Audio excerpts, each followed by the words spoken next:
מצווה לזכור את יציאת מצרים ולהודות לאבא שבשמיים. מצווה לזכור את השבת, ישמחו בבן ובת. השם נתן לנו את המן, צריך להודות לו כל הזמן. נזכור את מעשה עמלק הרשע שמנסה להפריע לנו בקדושה. נזכור את מעמד הר סיני ונודה להשם עד בלי די. צריך לזכור וללמוד מוסר ממה שהקציפו אבותינו במדבר. ואת חטא העגל נזכור במיוחד, כמה השם סלחן לכל אחד. ואת חטא העגל נזכור במיוחד, כמה השם סלחן לכל אחד.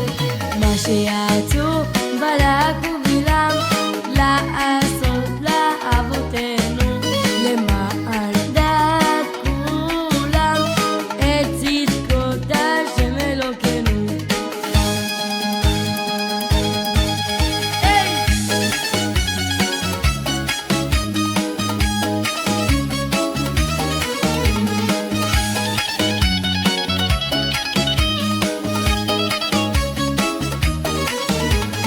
מעשה מרים הנביאה יחזקנו לשבור את הפה מכל רע. רק השם נותן לנו כוח לעשות חיים, גם ביום וגם בליל. נסגור את ירושלים תיבנה ותיכונן, במהרה בימינו אמן. זכינו לומר את 10 הזכירות, נודה להשם בגלל